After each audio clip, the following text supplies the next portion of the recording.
Just kidding.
Hi, how you doing? My name's Chris Lapakko. Yes, the Chris Lapakko. You can follow me on Twitter at the Chris Lapakko. Yes, the Chris Lapakko.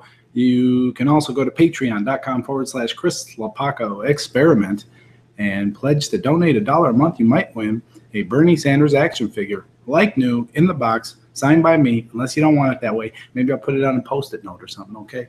And yeah, also, after I reach 100 patrons, I will split the pot. I will send you a thank you every month. Somebody, I'll draw a name at the end of the month, send a check your way worth half of the donor pledges that month. Okay, so if I'm making 10,000 bucks off of Patreon, some lucky patron will get 5,000.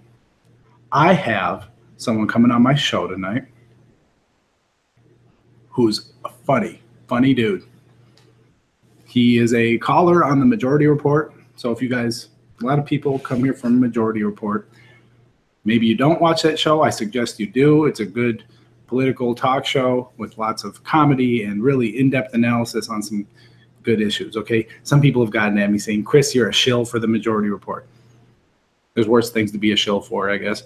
But yeah, I like Majority Report, and I listen to it every day, and they have really good guests, and you learn a lot of different things. So I think people should check that out. Also, though, the people that call in are some top-class people, all right? High quality, as Donald Trump would say about his kid. He's a very high-quality person. It's such like a weird thing. Anyway, he said that the other day. I digress. He's like a solid Class B USDA. I don't know. Anyway, moving on. Stop it, Chris. Back to Ronald Raygun. Very funny guy. And he is like, you know, I put him at the top of the power rankings last week. Okay, I said Ronald Raygun, Greg, and then me. So Ronald Raygun is a great guy. I'm just waiting for him to get here. I sent him the link. And I've never spoken with Ronald Raygun before. I found him on Twitter a while back and started following him. And he never followed me back. And I was kind of like, okay, I see how it is, bro. You're too bougie for me. That's fine. I didn't want to mess with him, man. It's like Tupac and Biggie, like maybe Jay-Z and Nas, right? I would think I'm more like Nas. He's more like Jay-Z, right? He's probably got way more money than me. But I'm saying, like, I'm the underground, and he's like the well-known commodity on the Majority Report. So I didn't want to mess with him. And then sometimes he gets on and he flames on some other callers, right? I didn't want him, like, as long as I stayed out of his mouth, I was happy. Right? I didn't want him saying, like, Chris Lapakko is fucking stupid. Then the other day, followed me on Twitter. It's like, I like your stuff. I like you. You're funny. Flattery will get you everywhere with me, man. I'm like Donald Trump in that regard. So if you compliment me, you get to come on the show. It's just that simple. I don't know if he actually meant it. Maybe he was trolling me. Now he's not here. Come on, Ronald Raygun.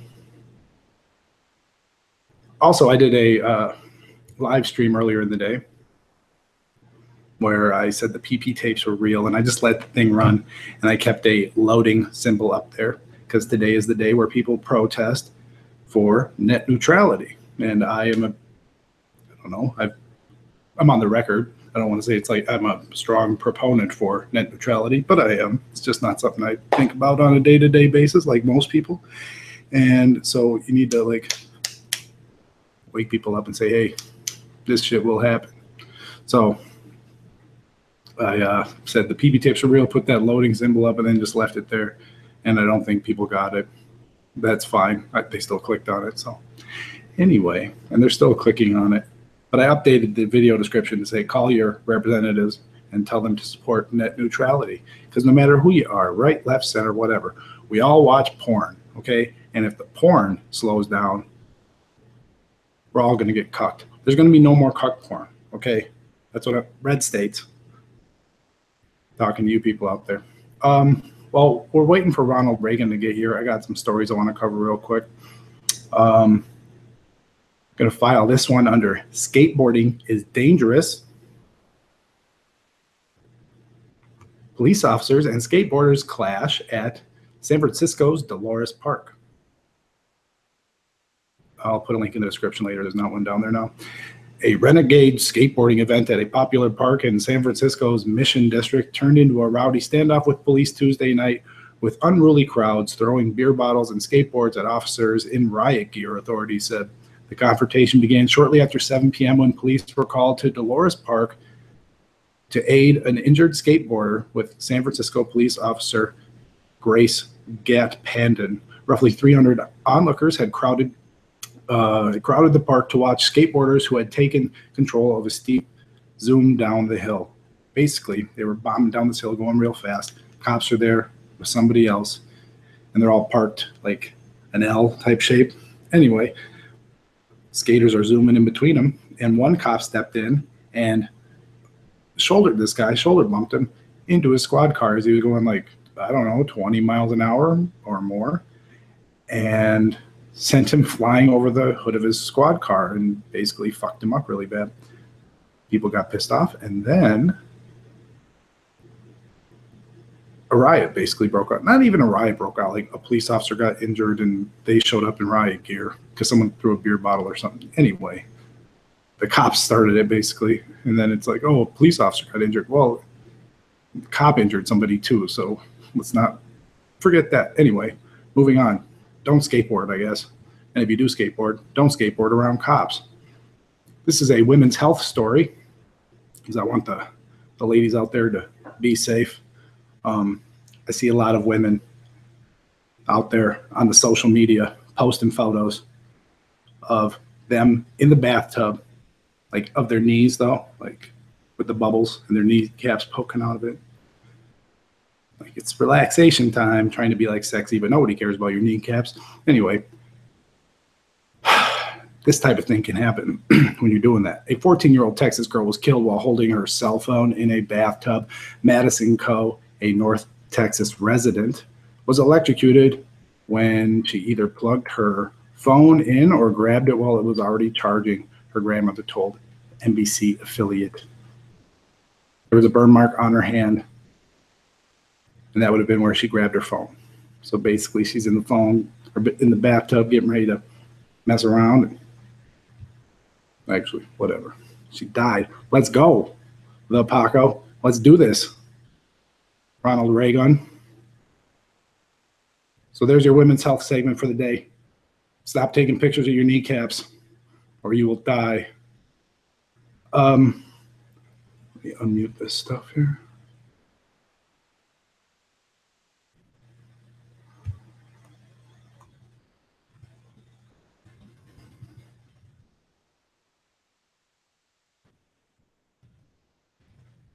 Ronald Raygun is getting ready. He will be here any second. No, he won't. I fucking hate that Lapakko guy. I was waiting to troll him.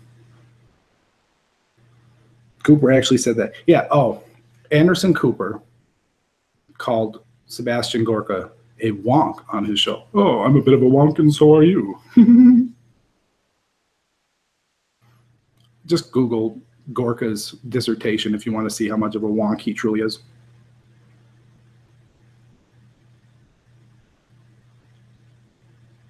Mm-hmm. Oh, I hear somebody. Dude, it's the Pac. What's going on, bro? Look at you. Oh man, I've got gear. You want to see my soundboard? I had no idea what you would look like. Yeah, I've got voice effects too. I can do it like this. I don't know if you can hear it or not, but yeah, and I don't know if people can hear you because your little volume thing isn't showing up on mine. Hold on, let me put out a call to the Twitter world. People, if you can't hear me, if you can't hear Ronald Raygun, let me know. I think you're good though. But you can hear me. I can hear you, so I think we're good. Anyway, what's going on, my friend? I mean, like newly acquired friend, because I've admired you from afar for a while, and you're a very funny guy, okay? And I want to know, how did you get so funny? Like, tell me a little bit about your background. Where did you grow up with this weird sense of humor that you have? Or how did, yeah. I don't know. That's a weird question. Yes, I grew up in Oregon, super conservative.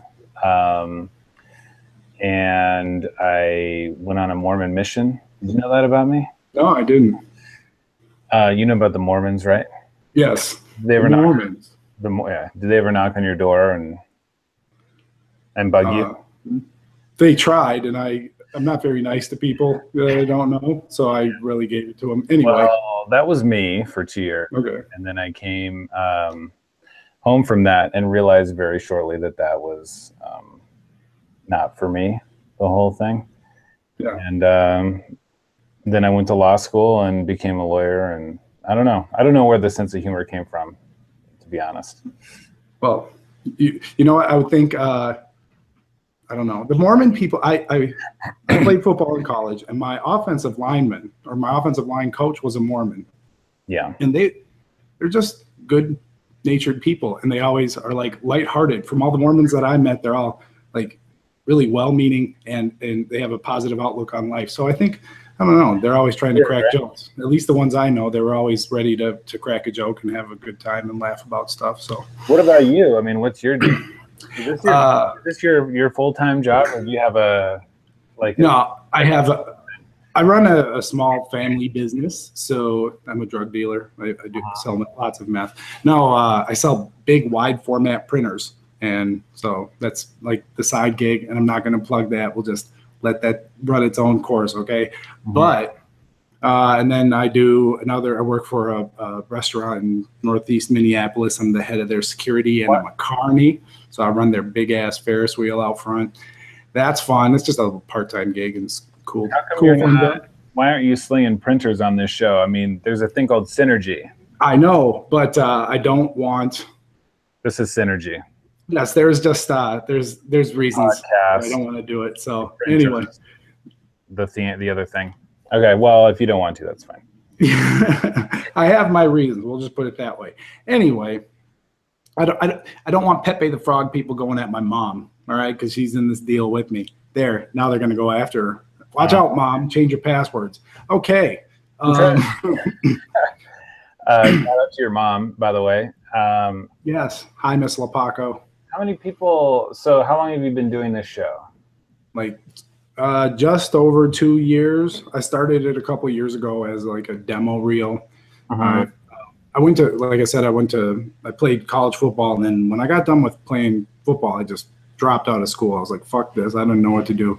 And then I eventually went back to school, got my degree, and then started trying to find jobs in the media, which is obviously hard to find. And, you know, they like those people that are fresh out of undergraduate school, or, you know, 22 years old or whatever, and will work for nothing. And I was like trying to get my stuff out there, and they're like, you're basically too old and you don't have any experience, so keep on moving. So I started this, and then it just kind of kept on going, and I like doing it, so it's fun for me. And that's pretty much it. You do your own podcast, right? Let's plug that. What tell people about your podcast? Oh, yeah. So I have a podcast called Redirect. It's an immigration law podcast, and it's every week I decide to quit.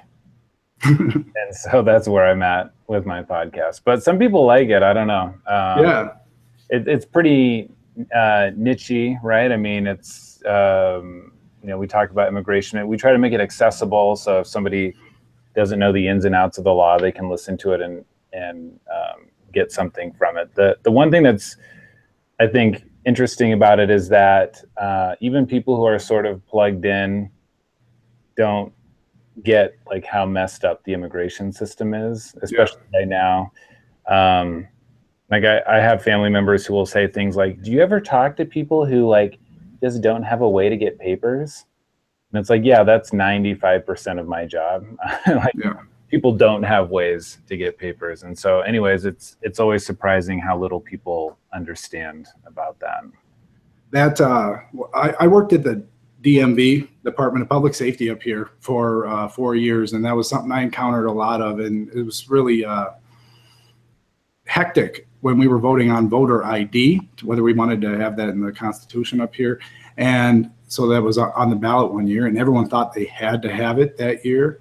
And it was nuts seeing everybody rush in at the last second, try to get their ID so that they could vote, that, you know, they thought. And it's like, you have all these documents that either don't match, or they don't meet the criteria for whatever you're trying to apply for, or people who are seeking asylee status and they don't have any documents because they had to run the fuck out of the country, right? Right. So, I mean, yeah, I'm sure you see all that type of stuff, but it's I don't want to say it's funny to me, but it's kind of weird that people can't see how disenfranchised people can be without documents, like how it's hard for people to get documents. I don't know. Anyway. Yeah, it's I think it's a little bit analogous to the whole gay thing. Like in the well, for a really long time, it was easy to think that you didn't know any gays. Yeah.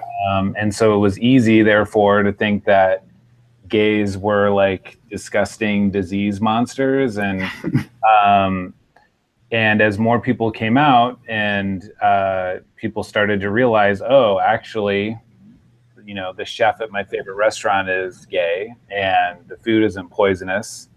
And actually, he's a really good dude. And it makes me sad that I've had these horrible thoughts about people like that. And the same thing happens with the immigration issue. People tend to think that there's like some shady other place where there's undocumented people and they're doing shady things and they're raping and murdering in that faraway place. And when they find out, like, oh, actually it's, you know, this dude who's perfectly fluent in English, who has a job, you know, selling cars or whatever, they're very surprised. Yes. And it's funny you mentioned that, you know, it's kind of like the until it happens to you syndrome that happens in the Republican Party, people like Rob Portman and whatever. I would see that, though, also when people came in to get their voter ID, to make sure they had ID to vote. Little old ladies, little old white ladies who had been voting for 40 years. Mm-hmm. They tried to renew their driver's license that expired 5 years ago or something like that. And you have to provide all your documents again, or whatever the case-by-case basis. It was all pretty messed up, right? But there were lots of different old white ladies who were voting forever, who all of a sudden did not have the proper ID because the marriage certificate was just from a church and it wasn't like a legitimate state document. And you got married 9 times and changed your name 4 different times, and we don't have a connecting document to put you all together. So how do we know you're the same person? And all of a sudden, these people who are complaining about how everybody can get fake documents so easily would turn it around and blame the Mexicans because they have to show all these documents to get their ID. So it's just... Well, there was that World War II veteran who sued Chris Kobach in Kansas because he tried to vote and couldn't. I think that's the story. I think I remember hearing something about this.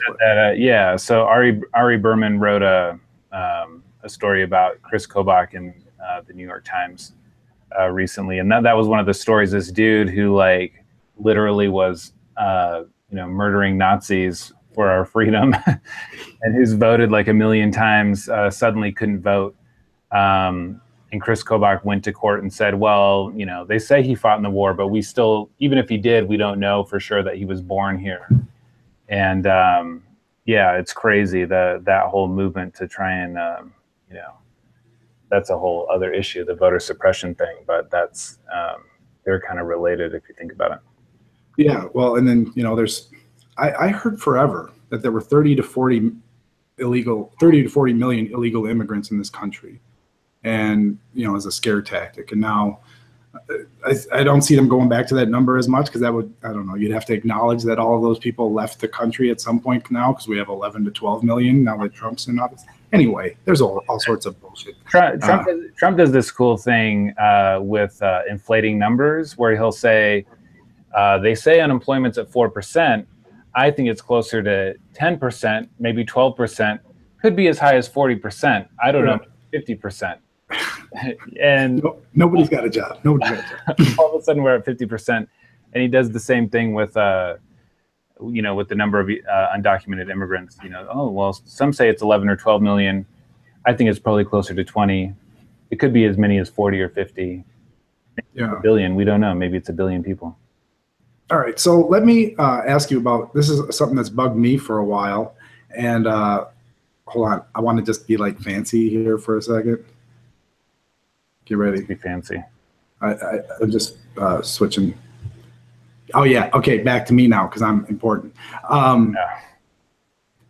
You have seen, I'm certain, I would imagine, not certain. Anyway. Have you seen these videos online of like places like Arizona or Texas or wherever? They're on the border and they set up these checkpoints that are in from the border, and people are pulled over and asked, are you a citizen? And then they have to answer that question or get harassed by the police, right? Okay. Well, but yeah. Yeah. Here's my question now. Okay, so I think we might have painted ourselves into a really bad corner with that type of stuff.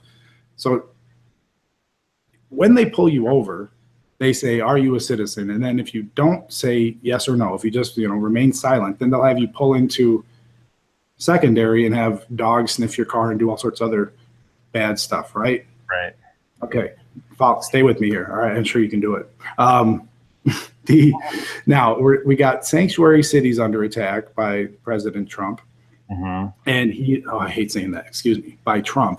And we have some departments that are saying they're willing to play ball with the federal government and enforce immigration on the ground for them. So like Milwaukee, I think, was a county that said they would do it anyway. Right. So we know that regular police departments can set up checkpoints. We know that certain police departments are now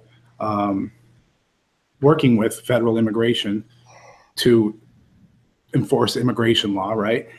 And with these immigration checkpoints that are on the border, if you don't answer their question, they just pull you over and harass you more and have people sniff at your car.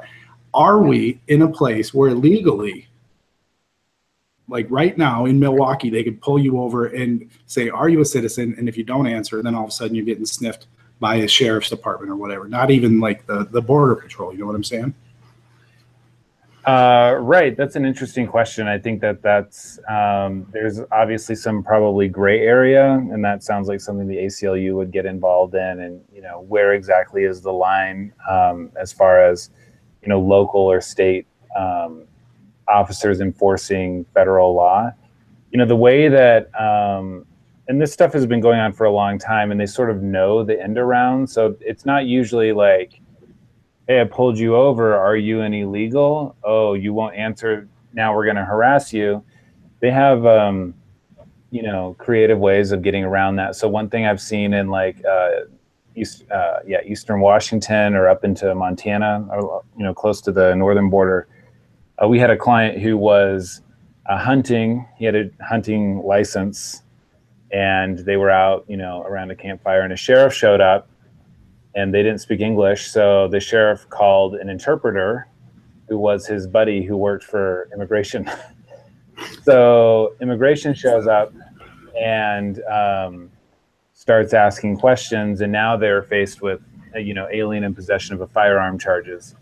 And so, you know, the main thing is anybody can ask any question that they want.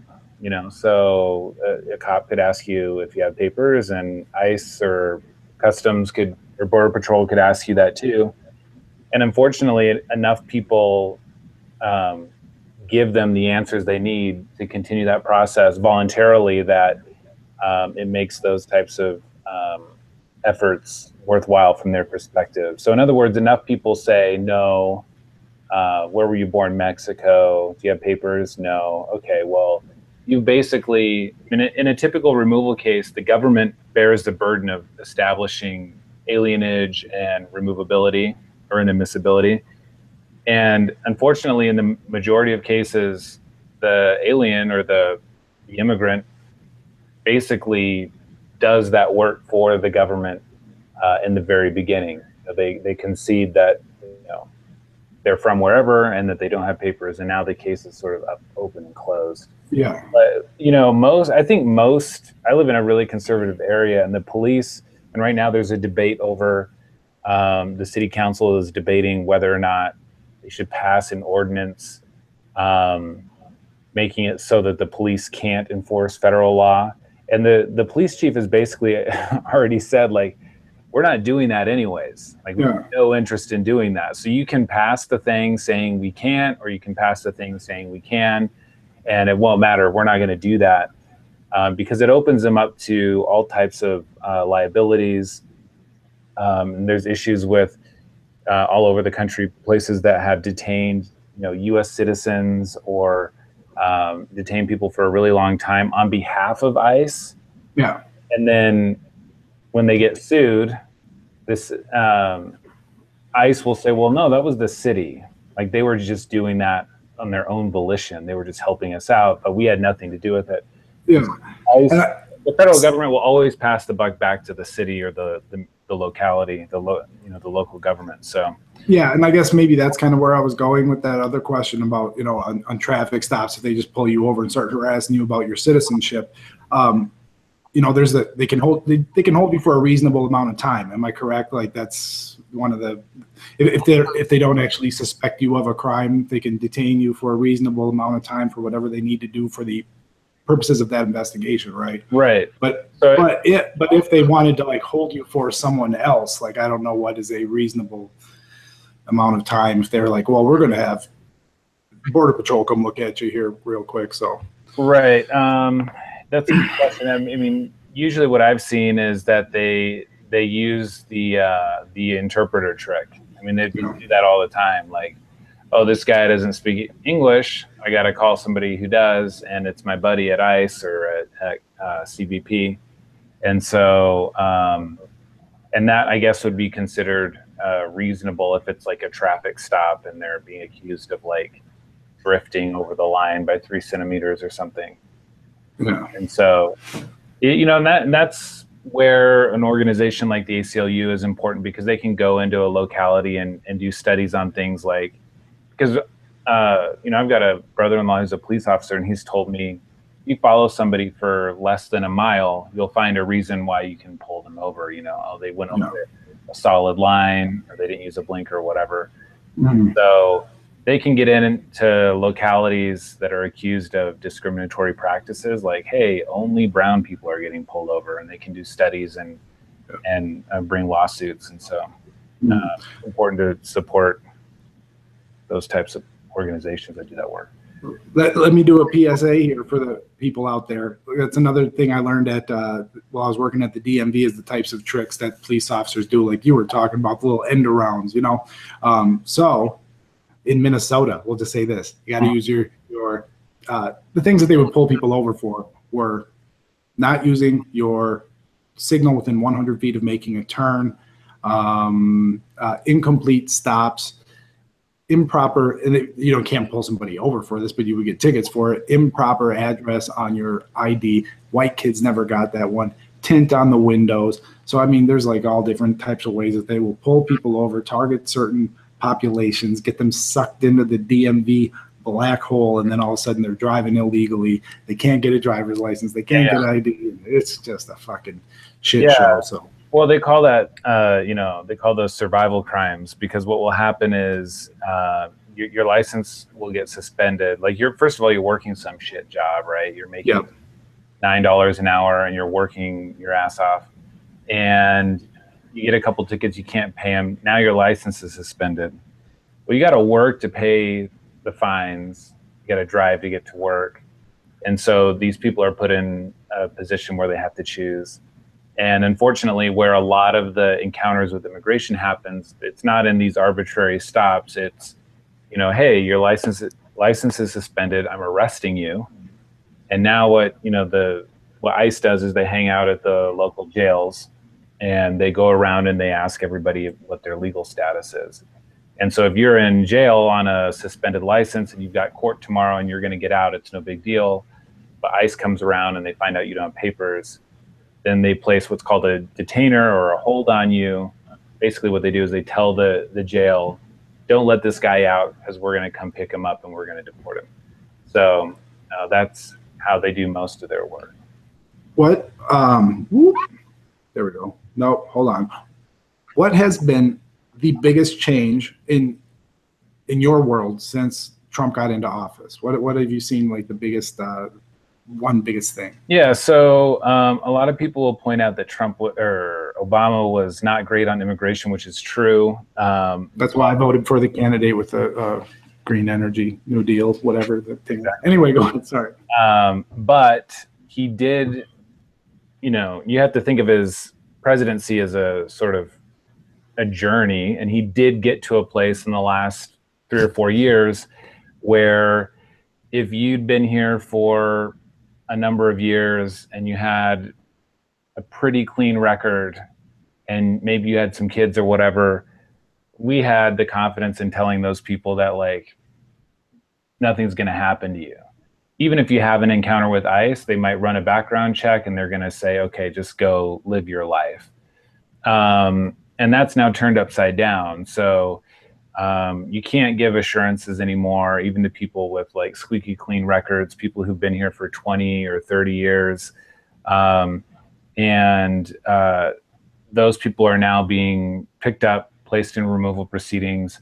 And, you know, just as an example, we had a client text me. Well, they called on a Sunday. They called my cell phone, you know, this person's been detained by ICE, like what's going on? And I had no idea because as far as I knew, this person shouldn't have been on any radar whatsoever. And so the client was able to call me from, you know, they were detained. And she said, they're telling me I've got a deportation order from 1989. She was 3 at the time, right? Wow. And so, but she had no idea because most, you know, at 3, you're not retaining memories. So I told her, well, I'd like to talk to the officers, have them call me. This is my number, you know, please have them call me. And they didn't. They just sent her to the Geo Group detention center in Tacoma, and she was slated for deportation to this country that she didn't know, that she had no memory of. And she had no criminal record or anything. And that was the first time where I was like, oh, things are different. Because before, under Obama, what these officers would have done is maybe, if anything at all, come to her door and said, hey, we want you to check in. This is the situation. She would have gone into the local office and they would have said, look, you've got this old removal order. Why don't you talk to your lawyer, come back in a month and get this thing sorted out? And instead of doing that, they sent her to Tacoma. And so we spent that whole week, you know, filing a motion to reopen and filing all these things that we had to file. And at the end of the week, she was released. And so, but what happened is on Monday, there were all these stories of, you know, ICE arrests 80 criminal aliens in the greater Portland area. And it was basically just a press release put out by ICE. Yeah. You know, so it was pure flex on the part of ICE. Look at what we did. We arrested all these criminal aliens. And so it's clear that, you know, they had her in their office on this Sunday afternoon, and they realized like this is a dick move because she's probably going to get out pretty soon anyways. And she's got a lawyer who's calling us, who's, you know, trying to get through, but we got to send out this press release tomorrow. So we're going to go ahead and detain her and send her to detention. And, you know, she was lucky to be in contact with me and to have a lawyer, and we were able to move things quick enough to where she got out and like things will be fine. But there's plenty of people who, you know, don't have a lawyer. They don't have communication with one. There's not one that's provided. And so, yeah, it's a disaster. I mean, I don't remember the specific moment, but I remember hearing when I got more politically active and thinking about different types of things. When I really thought about somebody getting removed from a country they grew up in, you know, been here since you're 2 years old, and all of a sudden being sent to a different country, you're American as can be, and all of a sudden you're just transplanted because of something that you had no control over. Like that really like stuck me. And I don't know, it's one of the most heartless and inhumane things that I think a government can do to a person is just pluck you out of the society you've grown up in, plant you somewhere else, and say good fucking luck. So there are people out there without lawyers. There are lots of people without lawyers or voices in those types of situations.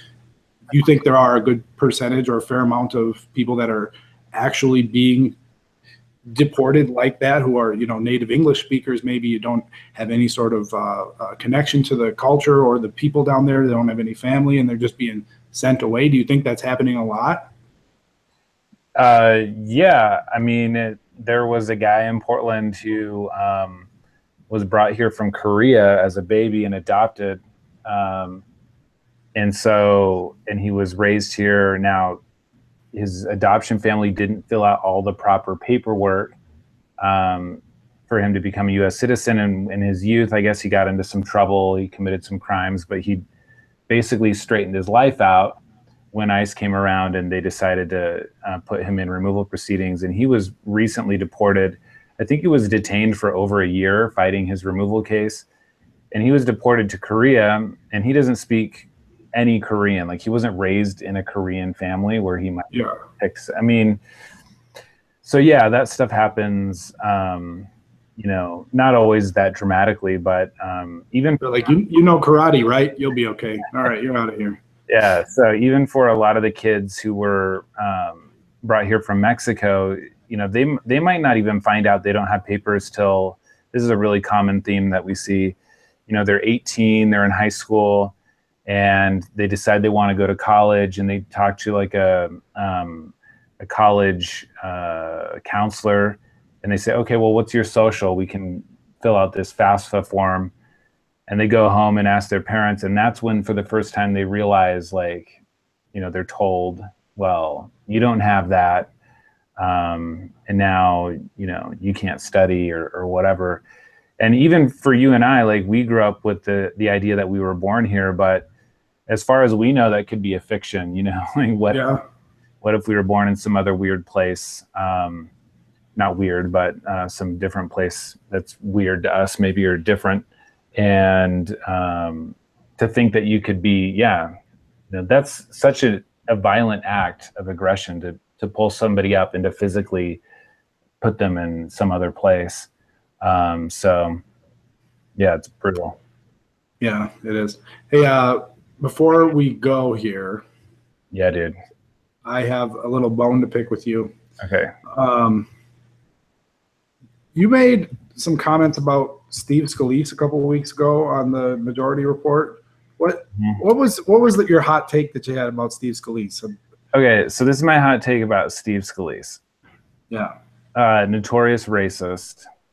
Okay, here's the thing. Like, I want to live in a society with no guns, or very few guns. When I went on my mission, my Mormon mission to Spain, I was shocked to find out that there were almost no guns. You could get one for hunting rabbits in the hills of Spain, but it was really, really hard. And I thought that, like, everyone in the world was just born with guns, like, because I had that so ingrained in me. But anyways, I would like to live in a society where I don't have to, like, worry about some psycho. Every time I go to the movie theater now, like, since Aurora, Colorado, I think, like, what if a crazy person comes in and kills me? And that's, I don't want to live in that society, but people in our society have decided that that's just the way it's going to be, that we have to worry about crazy people and violent people shooting bullets at things and trying to kill people in these random and terrifying ways. It's the price of freedom. It's the price of freedom. And so given that our society has made that determination that, sorry, Stephen, there's just going to be guns, and you know, some people are just going to get shot. That's just the way it's going to be. I would have the people who have to dodge the most bullets be the people most responsible for that society. And so for me, like, if somebody like Steve's, I don't want anybody to get shot ever, right? Again, that is my stated position, that nobody should ever get shot. But if you looked at Sandy Hook and you were a person in a position to do something about it as like a politician, and you decided, no, the society that we choose is actually one where kids just might get blown up at school. Like, sorry, you know, then to me, like, that's the most appropriate outcome, that those people who made those choices knowingly are the ones who have to occasionally bear the brunt of the society that they've shaped. And so I don't want him to get shot, but I'm also not sad about it. Yeah. Because he's very yeah, and you know, this is like how craven they are, that some people thought, well, maybe this will be the thing that gets them to take on gun control, because they were all so scared, Congress. Yeah. And instead of like getting together and saying, hey, we got to do something about this, they called for more private security for themselves. So like, they don't want to change our society. They want us to continue to worry. Our kids are going to get their heads blown off by some weirdo bought an AK-47 on Craigslist. You know, that they're totally okay with that. And they also want us to pay more tax dollars so that they can hire some private security force, like, just for them. Yeah. And so they're the worst people.